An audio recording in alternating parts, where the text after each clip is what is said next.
అనుకుంటున్నాడు, ఇదిగో నేను పైకి వెళ్తే దానికి ఆహారము అయిపోతాను, నేను పైకి వెళ్ళను అని అరవటం మానేసి అక్కడ నక్కి దాగి కూర్చున్నాడు. ఆ దాగి కూర్చున్నానే ఒకవేళ సింహం లోపలికి దిగితే అది కూడా పైకి రాలేదు. ఈ లోపల ఆలోచన చేసి అర్థం కాక కొంత సమయం ఆగిపోయాడు. పైన సింహం ఆగిపోయింది, గోతిలో కుమారుడు ఆగిపోయాడు, యవనస్తులైన కుమారుడు ఆగిపోయాడు. అలా ఆగిపోయి చాలాసేపు అరవకుండా కూర్చున్నాడు.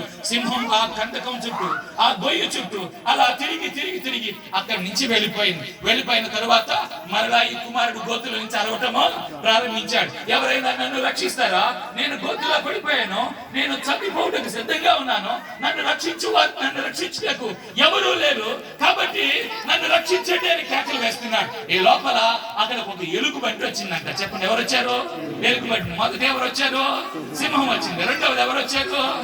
ఎలుగుబంటి వచ్చింది. ఎలుగుబంటి పైకి వచ్చి చూసింది. ఇదిగో పైనుంచి చూసి అనుకుంటుంది ఎలుగుబంటి, ఆహా, ఈ రాత్రికి నాకు మంచి ఆహారమో దొరికింది, వీడు తలపలు కొట్టి నేను మెదగినంత జాగ్రత్తగా తినవచ్చు, నేను రక్తం తాగొచ్చు అని అనుకుంది. ఈ లోపల ఆ కుమారుడు, గోతిలో ఉన్న కుమారుడు అనుకుంటున్నాడు, ఇదిగో మరలా నేను మొదటిగా కేక వేసినప్పుడు సింహం వచ్చింది, రెండోసారి కేక వచ్చినప్పుడు ఎవరు వచ్చారు? ఎలుగుబంటి వచ్చింది. ఇదిగో నేను పైకి వెళితే దీనికి నేను ఆహారమో అయిపోతాను, కాబట్టి అతను అరవకుండా ఆగిపోయి అలానే నక్కి కూర్చున్నాడు. కారణం ఏంటో తెలుసా దేవుడారా? సింహం అది మృగము, ఎలుగుబంటి అది మృగము. ఎవరు కూడా అతని కాపాడుటకు రాలేదు. తెల్లవారు చుండగా ఈ లోపల మరలా జనుల సంచారం జరుగుతుంది. గట్టి గట్టిగా అరవటం ప్రారంభించాడు. అరవటం ప్రారంభించగానే ఒక వ్యక్తి అక్కడకు వచ్చాడు. వచ్చి పైనుంచి కిందకు చూసి అనగానే అప్పుడు ఈ కుమారుడు తన చెయ్యి పైకి అందించటము ప్రారంభము చేశాడు. దేవునికి స్తోత్రం చెప్పండి. దేవుడు అర్థం చేసుకోండి, సింహము మనల్ని కాపాడదు, ఎలుగుబంటి మనల్ని కాపాడవు, మృగాలు మనల్ని కాపాడవు. ఒక మనిషిని కాపాడాలంటే మరొక మనిషి మాత్రమే మనల్ని కాపాడగలడు. దేవునికి స్తోత్రం చెప్పండి గట్టిగా. అలాగనే క్రీస్తు ప్రభువు వారు పరలోకం నుంచి తన తండ్రి దగ్గర నుంచి పర్మిషన్ తీసుకొని కిందకు వచ్చాడు. ఎలా వచ్చాడు తెలుసా? మృగంగా రాలా, సింహంగా రాలా, ఎలుగుబంటిగా రాలా, కోతిగా రాలా, పక్షిగా రాలా. ఎలా వచ్చాడు తెలుసా? మనలాగనే వచ్చాడు, మన స్వరూపముతో వచ్చాడు, మనకులాగనే వచ్చాడు. మనకులాగనే వచ్చిన వ్యక్తి మాత్రమే మనల్ని కాపాడగలడు, కానీ మరొక వ్యక్తి ఎవరు మనల్ని కాపాడలేరు. ఈ లోకంలో దేవుడారా, సింహాలు మనల్ని కాపాడవు, ఎలుగుబంటిలు మనల్ని కాపాడవు, కోతులు మనల్ని కాపాడవు, రకరకాలుగా కాపాడరు. ఎవరు కాపాడు తెలుసా? మనిషికి మనిషి మాత్రమే సహాయము చేయగలడు. అందుకని క్రీస్తు ప్రభు వారు ఎలా వచ్చాడు తెలుసా? మన పోలికతో వచ్చాడు. దేవునికి స్తోత్రం. వచ్చుట ద్వారా ఈ రోజు క్రిస్మస్ జరిగింది. దేవునికి స్తోత్రం. రాకపోతే క్రిస్మస్ లేదు, ఆయన రాకపోతే విడుదల లేదు, ఆయన రాకపోతే మనుషులకు సంతోషం లేదు, ఆయన రాకపోతే మనుషులకు పాపము నుంచి విడుదల లేదు, లోకముల నుంచి విడుదల లేదు, లోక సంబంధమైన ఆచారం నుంచి విడుదల లేదు, శాపము నుంచి విడుదల లేదు. క్రీస్తు ప్రభు కేవలం మన పోలిక చొప్పున మనకు వచ్చాడు. అందుకనే మనం ఏం చేస్తామంటే, how are you mister pastor గారు, ఎలా ఉన్నావు, బాగున్నారా అంటాం. అప్పుడు ఆ పాస్టర్ గారు ఏమంటాడు మనల్ని? అయ్యగారు నేను కూడా బాగానే ఉన్నాను. అదే కనుక మీ ఇంట్లో ఉన్న కుక్కతో ఉదయాన్నే లేచి హలో మిస్టర్ కుక్క బాగున్నావా అంటే ఏమంటుంది? మాట్లాడిద్దా? మరి మీ ఇంట్లో ఉన్న గేద అడగండి, హలో మిస్టర్ గేద ఎలా ఉన్నావు, బాగున్నావా అంటే ఏమంటుంది? అది మాట్లాడిద్దా? అది మాట్లాడదు. దేవుడు అర్థం చేసుకోండి, మనం మృగాలు మాట్లాడలేవు, కేవలం మనిషి మాత్రమే మాట్లాడగలరు. అందుకని క్రీస్తు ప్రభు వారు ఎలా వచ్చాడు తెలుసా? ఆయన మనుష్య స్వరూపమును ధరించాడు, మన పోలిక చొప్పున ఆయన భూలోకములోనికి వచ్చాడు.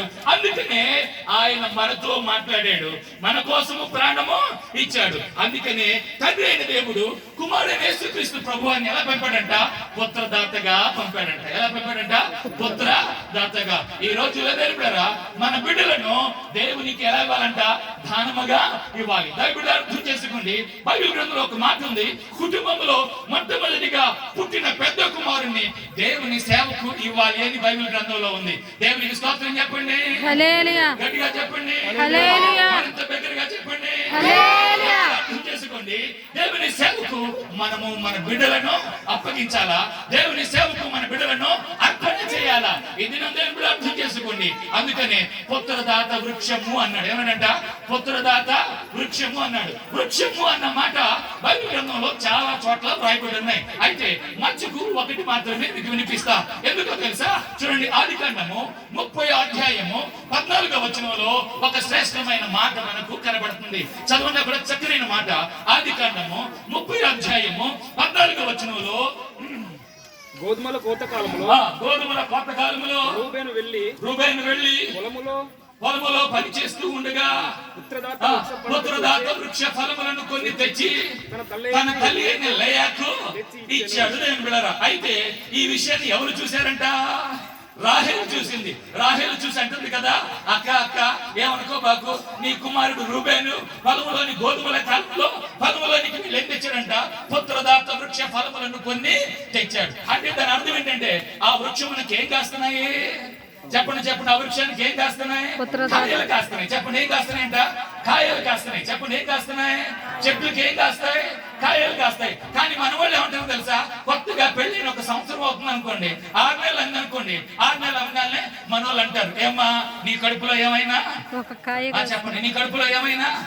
అదేంటండి, చెట్లు కాస్తాయి కదా కాయలు. మన వాళ్ళు ఏమంటారు? సంవత్సరం అవుతుంది, 6 నెలలు అవుతుంది, 8 నెలలు అవుతుంది, 10 నెలలు అవుతుంది, 2 సంవత్సరాలు అవుతుంది, కానీ కడుపులో ఏం కాయలేదు. ఏమన్నా మీరు కాయలు కాస్తారా?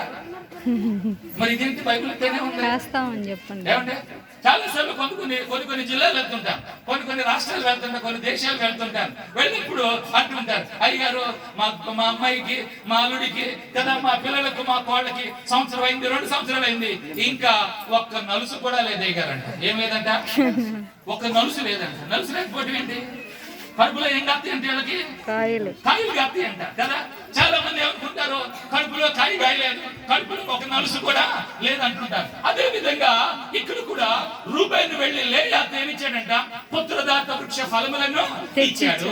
ఆ విషయము తన చెల్లి చూసింది. అయితే ఇక్కడ ఒక మాట జ్ఞాపకం చేసుకోవాలి. అక్కడ యాకోబుకి 2 భార్యలు. ఎంతమంది భార్యలంట? 2 భార్యలు. వారిలో పెద్ద కుమారుడు రూబేను వెళ్ళి గోధుమల పొలములో పని చేస్తూ ఉండగా అక్కడికి వెళ్ళి కొన్ని పుత్రదాత వృక్ష ఫలములను కొన్ని తెచ్చాడట. ఇదిన తెలుగురా, ఆధ్యాత్మికంగా కొన్ని మాటలను జ్ఞాపకం చేద్దాం. వృక్షము అంటే అర్థం ఏంటంటే సంఘము అని అర్థం. చెప్పండి, ఏంటంట? సంఘము అని అర్థం. వృక్షము అనగా విశ్వాసి అని అర్థం.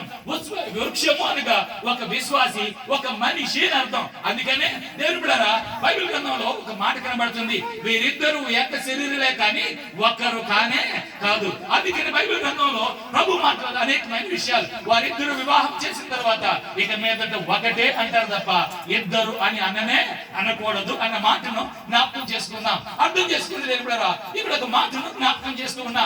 రూబేను వెళ్ళి పుత్రదాత వృక్ష ఫలములను తెచ్చాడు. ఇప్పుడు ఆలోచన చేద్దాం, వృక్షమునకు ఏం కాస్తున్నాయట? కాయలు కాస్తున్నాయి. ఇప్పుడు అర్థం చేసుకోండి, వృక్షము అనగా సంఘము, వృక్షము అనగా విశ్వాసి అని అర్థం. అయితే దేవుని బిడ్డలారా, సంఘమైన విశ్వాసి, సంఘమైన వృక్షమా, విశ్వాసమైన వృక్షమా, నీలో ఫలములు లేకపోతే, నీలో కాయలు కాయకపోతే, కాయని ప్రతి చెట్టును దేవుడు ఏమంటాడు తెలుసా? గొడ్రాలు అంటాడు. ఏమంటాడంట? గొడ్రాలు అంటాడు. పిల్లల కనిన వారిని దేవుడు మన లోకంలో ఏమంటున్నారు? గొడ్రాలు అంటున్నారు. దైవబిడ్డలారా, సంఘంలో కాయలు కాయకపోతే ఆ సంఘము గొడ్రాలే. విశ్వాసి, నీవు దేవుని సన్నిధిలో దేవుని ఫలములు నీవు కాయకపోతే నీలో రూపాంతరము లేదు, నీలో ఫలవంతమైన జీవితం లేదు. అందుకనే చాలా సార్లు మన పిల్లలు అంటుంటాం, ఇదిగో నీకు 20 సంవత్సరాలు వచ్చినాయి, నీకు ఇంకా 40 సంవత్సరాలు వచ్చినాయి, నీలో ఇంకా మార్పు రాలా, నీవు బిజినెస్ చేయట్లా, నీవు రకరకాల పనులు చేయట్లా, నీవు రకరకాల ఏమి చేయట్లా, నీకు పెళ్లి చేశావు, నీకు పిల్లలు కలిగారు, కానీ నీలో మాత్రం ఏమి ఫలింపు రాలా, నీవు ఉద్యోగం చేయట్లేదు, నీవు కుటుంబాన్ని పోషించట్లేదు. కారణం ఏంటో తెలుసా? దేవుని అర్థం చేసుకోండి, దేవుని అర్థం చేసుకోండి. వృక్షము అనగా ఒక విశ్వాసి, ఒక జంట అని అర్థం. వృక్షము అనగా సంఘము అని అర్థం. అందుకని దైవబిడ్డలారా, సంఘమైన విశ్వాసులారా, సంఘమైన విశ్వాసులారా, సంఘమైన గొర్రెలారా, గొర్రెలు ఈనకపోతే ఉపయోగమా లేదు, గొర్రెలు ఈనకపోతే ఉపయోగం లేదు. దేవుని బిడ్డ అర్థం చేసుకోండి, సంఘము ఫలింపు లేకపోతే, సంఘము కాయలు కాయకపోతే, సంఘము వృక్షము వలె వారు ఫలించకపోతే, దేవుడు అన్నాడు కదా, ఫలించని ప్రతి చెట్టును నేనేం చేస్తానంట? నరికి వేస్తా. ఇదిగో దాన్ని యోరున నేను గొడ్డలి పెట్టాను. దయబిళ్ళరా, దేవుడు అన్నాడు కదా, ఇప్పుడు నేను చెప్తూ ఉన్నాను, ఈ మధ్యాహ్న కాల సమయంలో సంఘమైన వృక్షమా మీరు కాయలు కాయుదురుగాక, ఫలించుదురుగాక, మీరు విడుదల పొందుదురుగాక, సారవంతమైన జీవితంలో మీరు నిలబడుదురుగాక, విశ్వాస జీవితంలో మీరు బలపడుదురుగాక. విశ్వాసులారా, సంఘమా, ఈ రాత్రి ఈ మధ్యాహ్నం మీరు దేవునితో మాట్లాడుతున్నారు కదా, మీలో ఫలింపు రాయాలా, మీలో పూలు కాయాలా, మీలో కాయలు కాయాలా. ఆ కాయ దేవుని విశ్వాసై ఉండాలి, దేవుని శక్తి ఉండాలి. పరిశుద్ధ